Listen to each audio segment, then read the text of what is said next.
अस्सलाम वालेकुम dear friends. Start करते हैं political science paper number 1 lecture number 11 के पार्ट नंबर 4 को। तो हमारा जो लेक्चर है वो कंटिन्यू ही है कार्ल मार्क्स पे। तो आज हम डिस्कस करेंगे इस्टेब्लिशमेंट ऑफ कम्युनिज्म को, और देन जो है हम क्रिटिकल एनालिसिस को जो है वो डिस्कस करेंगे।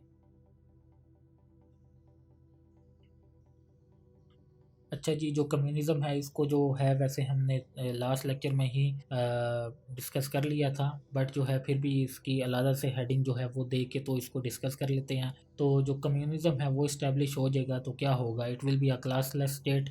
ठीक है, वहाँ पे कोई क्लास नहीं होगी, ना वहाँ पे कोई मास्टर और स्लेव का जो है चक्कर होगा, ना वहाँ पे फ्यूडल और सर्वेंट है वो होंगे, ना वहाँ पे कोई कैपिटलिस्ट होगा, ना वहाँ पे कोई लेबर होगी। तो एक क्लासलेस जो है वो स्टेट होगी। There will be no class distinction, there will be no class struggle, कोई क्लास स्ट्रगल नहीं होगी। It will be the end of history, और ये जो है वो हिस्ट्री का एंड होगी, और यही जो है वो फ्यूचर है। Even conflicts will take place but not for class struggle, for a better future. तो कॉन्फ्लिक्ट्स जो हैं वो फिर भी चलते जाएंगे क्लास वो लोगों के दरमियान, बट वो क्लास स्ट्रगल के लिए नहीं होंगे जिस तरह अभी क्लास स्ट्रगल के लिए हो रहे हैं, जिस तरह कैपिटलिस्ट जो हैं वो वर्कर्स को एक्सप्लॉइट करते हैं, और वर्कर जो हैं वो कैपिटलिस्ट के अगेंस्ट हैं। तो ये क्लास स्ट्रगल है, तो क्लास स्ट्रगल नहीं होगी। हाँ, जो भी कॉन्फ्लिक्ट्स होंगे वो एक बेटर फ्यूचर के लिए होंगे।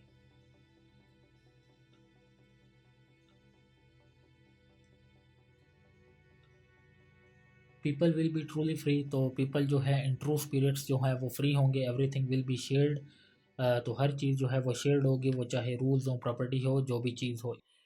इन communism there will be one rule, तो एक रूल होगा from each according to his ability, to each according to his need. तो बंदे चाहें जितना मर्जी या काम करें, उनको जो है उनकी नीड के मुताबिक जो है वो जो है वो मिलेगा। अगर कोई मोटा बंदा है वो 2 घंटे काम करता है तो उसको उसकी नीड के मुताबिक मिलेगा, और अगर कोई पतला बंदा है वो 10 घंटे काम करता है तो उसको उसकी नीड के मुताबिक मिलेगा। तो ज़ाहिर बात है, अगर मोटा बंदा है तो वो ज़्यादा खाएगा, और जो पतला बंदा है वो इवन 10 घंटे भी काम करके जो है वो कम खाएगा। तो इसमें ये नहीं होगा कि जो बंदा जितनी मेहनत करेगा उसको उसका सिला मिलेगा, नहीं, सबको जो है उसकी नीड के मुताबिक जो है वो सिला जो है वो मिलेगा।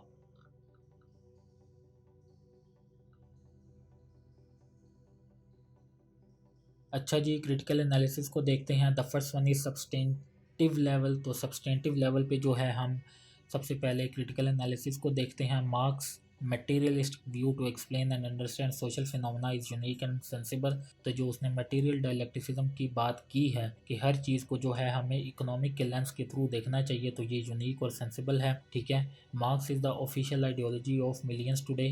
ठीक है, तो मार्क्स जो है वो आइडियोलॉजी है जो आजकल भी जो है उसकी जो आइडियोलॉजी है करोड़ों लोगों में जो है वो पाई जाती हैं, और स्पेशली उन लोगों में जो कि प्रो रेवोल्यूशनिस्ट होते हैं। It is psychologically appealing to oppressed people. On the contrary, some laws have been introduced by the capitalist state to reduce the working load of labour.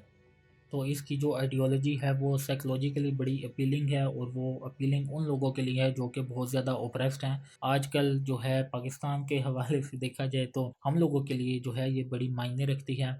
और अगर इसी चीज़ को देखा जाए, मार्क्स की जो फ़िलॉसफी है, जो उसके आइडियाज़ हैं, उनको देखा जाए कि रेवोल्यूशन आएगा, इस तरह होगा, वो होगा, तो ये वाकई में ही बहुत ज़्यादा इफ़ेक्टिव था, क्योंकि जो कैपिटलिस्ट थे उन्होंने रेवोल्यूशन के डर से जो है वो लेबर की जो वर्किंग लोड है उनको जो है वो कम कर दिया था।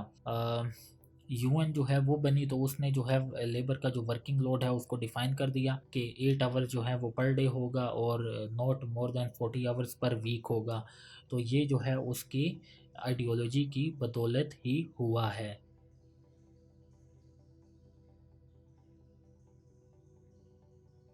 प्रोसीजरल लेवल पे देखें तो क्लासलेस सोसाइटी इज़ यूटोपिया। तो मतलब पहले तो हमने सब्सटेंटिव लेवल पे देखा कि थ्योरेटिकली वो कितनी चीज़ें जो हैं वो अच्छी हैं सब्सटेंटिव लेवल पे। अब अगर हम प्रोसीजरल लेवल पे देखें कि वाकई में प्रैक्टिकल है, तो क्लासलेस सोसाइटी जो है ये यूटोपिया है। और मैं बहुत सारे जो मार्क्सिस्ट हैं जो उसके मानने वाले हैं वो भी ये समझते हैं कि ये एक यूटोपिया है। मतलब जो क्लासलेस सोसाइटी है वो कभी भी अचीव नहीं हो सकती। It is impossible to topple down such high structures and the power of capitalist. तो ये बहुत इम्पॉसिबल है कि आप जो हैं जो कैपिटलिस्ट का पावर स्ट्रक्चर है उसको ख़त्म कर सकें, क्योंकि उन्होंने जो है मीन्स ऑफ प्रोडक्शन, हमारी थिंकिंग, हमारी एजुकेशन, हमारी जो बिलीव्स हैं, हमारा जो रिलीजन है, उस पर उन्होंने कंट्रोल किया हुआ है। In USSR and China people accepted his idea but ultimately the state change into authoritarian regime. तो यूएसएसआर और चाइना ने जो है जो मार्क्स है उसकी आइडियोलॉजी को जो है वो एक्सेप्ट किया, बट अल्टीमेटली वो जो स्टेट्स हैं जो यूएसएसआर और चाइना है वो अथॉरिटेरियन रिजीम में चेंज हो गई। वहाँ पे जो ट्रू मीनिंग्स में कम्युनिज़्म है वो तो कभी आया ही नहीं।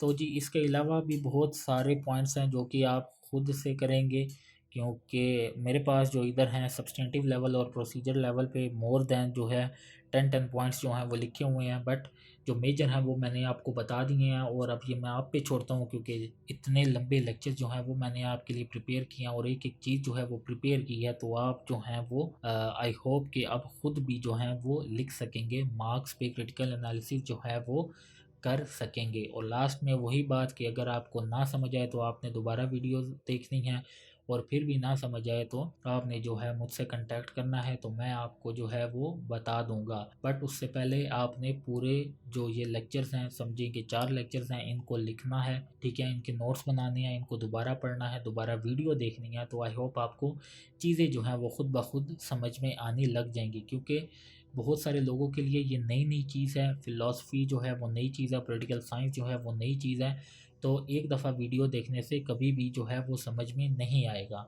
तो आपने क्या करना है, आपने बार बार जो है वो अपने नोट्स को देखना है, वीडियो को देखना है, ताकि मे बी आप कोई चीज़ जो है वो मिस कर रहे हो तो आपको जो है वो समझ में आ जाए। क्योंकि अगर एक भी पॉइंट जो है वो मिस हो गया तो आप जो है वो फिर जो उनकी पॉलिटिकल थ्योरी है उस पे कमेंट जो है वो सही से नहीं कर सकेंगे।